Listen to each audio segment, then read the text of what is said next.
Russian, I want you to meet the famous singer that's knocking them cold at Ciro's. This is Sinatra.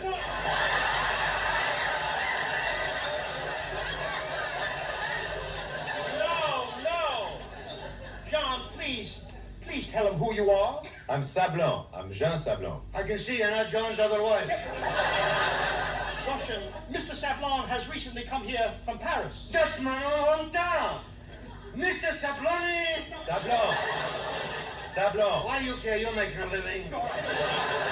Russian, tell me, where did you spend most of your time in Paris? Not the Paris Bruyere. Yeah. I went there 7 times, but I couldn't see a thing. Why not? Cantor was sitting in front of me. Did you see the balloon dancer? Oh, yes. Yes. I was there that terrible night when the balloon broke. Everybody applauded but me. Why didn't you applaud? I didn't want to drop my slingshot. Why, Russian, how could you? I was a private gentleman. When I saw her predicament, I ran up and gave her my hand. Why didn't you give her your coat? Silly boy. Now, Russian, wait a minute now. Yes? You were never in Paris. That's nothing but a lie. Captain! That statement calls for an apology. So I apologize. All right, apologize. Mine dear John Salami. Sablon. Press Russian. My name is Salami.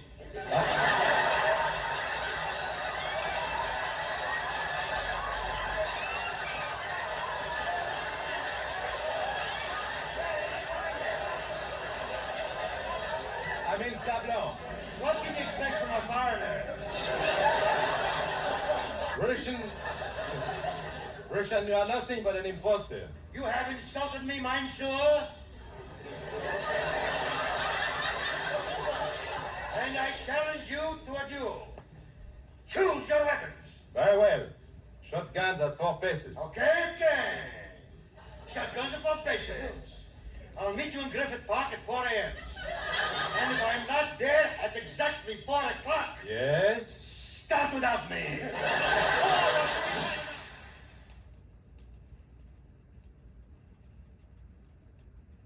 Almost forgot I have to run down to the grocery store. Oh, yeah, but I'll be back in a half hour or so, dear. Yeah, but... Oh, this is a fine state of how-do-you-do. Nobody to tie me up. Shucks. Well, maybe if I go out on the porch, some neighbor will give me a hand. Oh, there comes Foggy Williams. I'll bet he... Oh, no. That ain't Foggy. Oh, he looks like a good guy, though. Hey, Bud, you got a minute to spare? I'm in rather a hurry, mister, but what's on your mind? Look, Bud, I wonder if you'd mind doing me a favor. This may sound a little silly to you, but come on in the house. Well, go ahead. What's on your mind? Well, I'm practicing a little magic here, see? Some rope escape tricks, like Houdini and those guys used to do, see? Yeah? So I wonder if you'd mind tying me up with this clothesline. My wife is out, and I want to practice getting loose before she gets back. You want me to tie you up? Yeah, just wrap this rope around me good, tie my feet and ankles. Well, this is a new one. But give me the rope. I'll take a loop around your wrist, like this, then run it around. Lay me down here on the davenport. Yeah. Now across your chest, and a half hitch around both ears. Ooh. And I'll loop it around your ankles. Not too tight now, buddy. You're strangling my ankles. Oh, I'm sorry. I'll loosen it a little. Yeah, that's right. Then around your knees a few times, and there. That tight enough? Yeah, that's swell, bud. Well, you got some dandy knots in there. These knots don't seem to slip. No, they won't slip. I appreciate all this cooperation. This is my business, you know. Your business? Tying people up? No, robbery. Huh? I'm a burglar by trade. Now, raise up a little. You're lying on your wallet. Hey, put that back. What? You give me the phone. Call the cops. Call my wife. Now, just relax, Pop. This won't hurt a bit. Now, where do you keep your silver? In the sideboard? The silver? Why, no. The silver's right through that door, bud. That door there. Oh, thanks. This one? That's the one. Just yank it off it, bud. Get me out of there.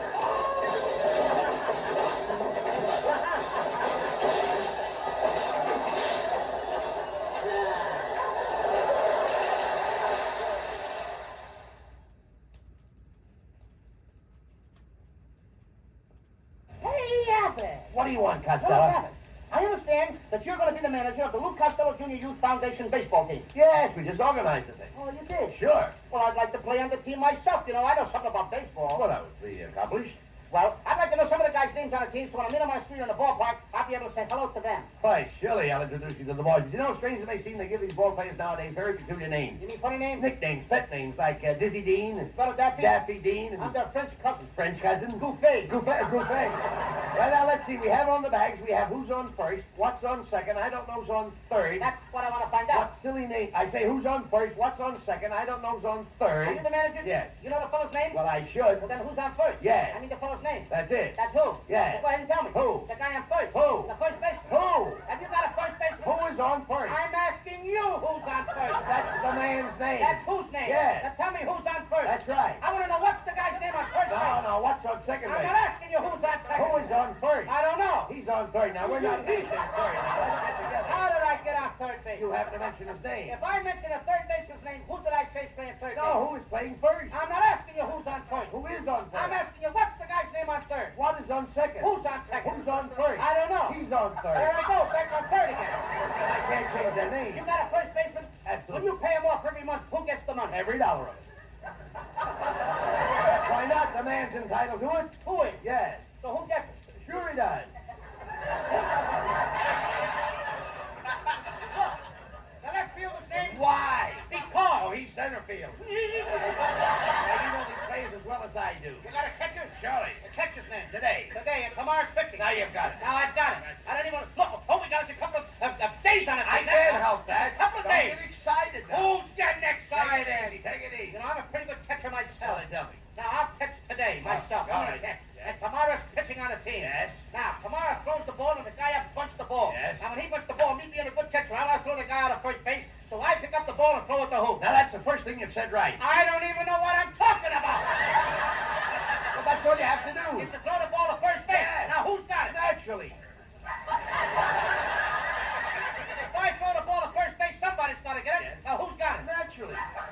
Naturally? Naturally. Oh, so I throw the ball to Hey, naturally. you do nothing of the kind. You throw the ball to who? Naturally. That's it. That's what I said. No, you didn't. No, you didn't. Did I throw the ball to naturally? But you don't. I throw it to who? Naturally. That's what I'm saying. That way. I throw the ball to who? Naturally. You ask me. You throw the ball to who? Naturally. Well, say Same as you. I I throw the ball to who? Naturally. Naturally.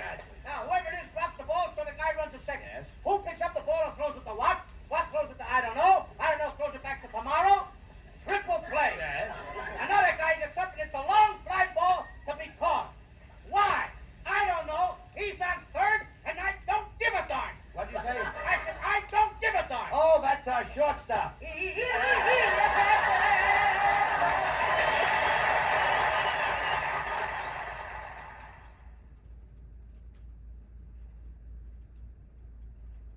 Benny was born ignorant, and he's been losing ground ever since. Who would be low enough to sneak into a tour to save 60 cents? There's the guy. Hey, you.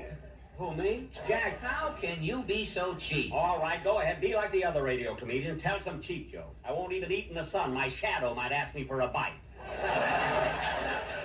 Well, Jack, if there ever was a time that you and I should not argue, this is the time.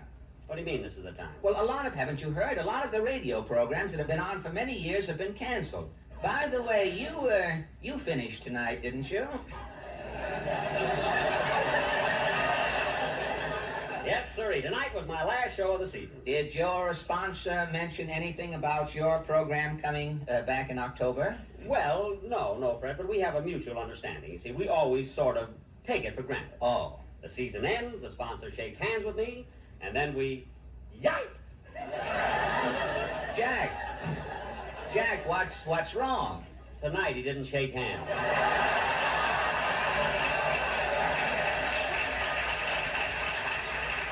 Cheer up, Jack. When you're retired, you can tune in on my new show.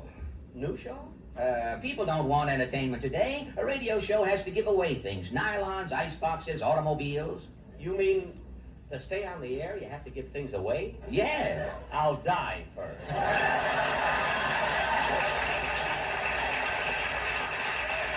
Well, not me. I'm auditioning my new program tonight. And Fred, you're giving things away? Tons of stuff. Well, Fred, As long as I'm here in the studio. Oh, no, I'm sorry, Jack. Professional people cannot participate. It's a rule. But don't you ever find people on these programs changing their names to get something for nothing? Well, occasionally we do catch a phony, but we're on the air. What can we do? Mr.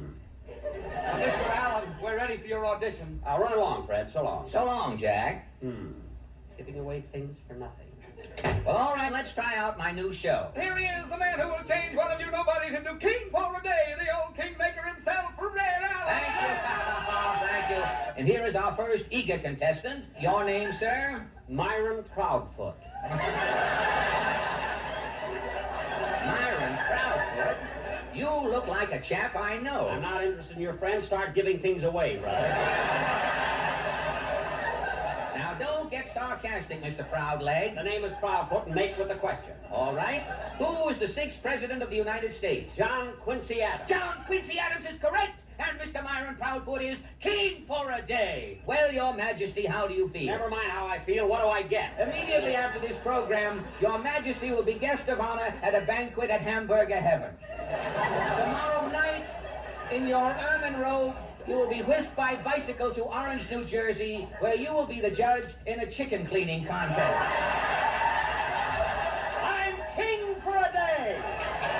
And that's not all. Therefore? Yes, on our stage, we have a Hoffman pressing machine. Now, wait a minute. Wait a minute. An expert operating the Hoffman pressing machine will press your trousers. Now, wait a Take your shirt off, King. You bet I'll keep my shirt on. You're a little late, folks. Tune in again Come on, next Alan, week. give me my pants. Quiet, King. Alan, listen, wait. Where are my Daddy, pants? for 15 years I've been waiting to catch you like Alan, that. you haven't seen the end of me. It won't be long now. I want my pants.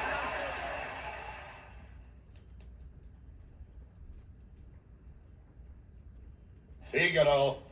Figaro. Figaro, Figaro, Figaro, Figaro. Hey, Figaro, your mother wants you.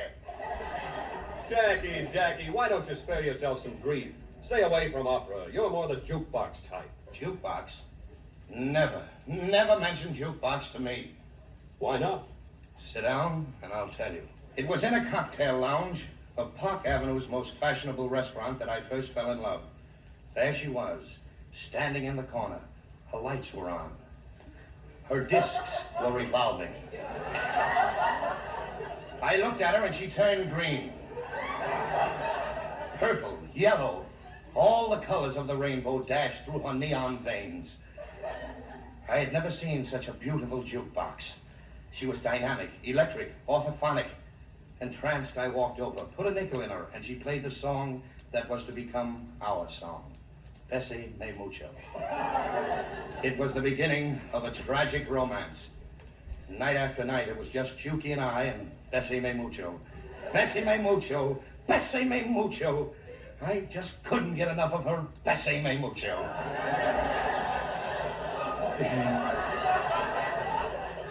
Whenever I was away from Juke, I'd remember all the lovely things she said to me the night before. Amor, amor, Bessie Me Mucho. Or would you rather be a pig?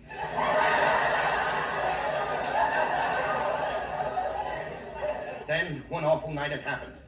I noticed that gay, vivacious Juke was slipping. Her neons were sagging. She was getting careless about changing her records. And she was slowing down. Yes, she was slowing down. As I turned to say goodnight, she said, "I'll be seeing you." Hurriedly, I phoned for the doctor. He came immediately. He shook his head and said, "We'll have to operate at once. She has 4 slugs in her." Then he took her away. She left the hospital and disappeared.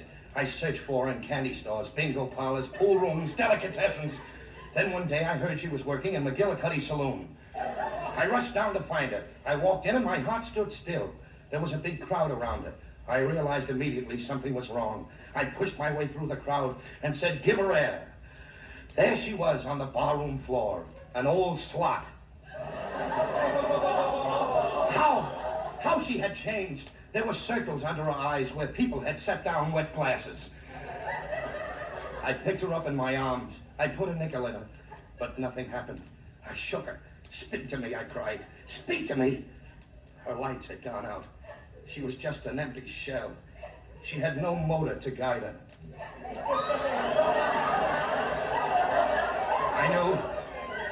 I knew that this was the end.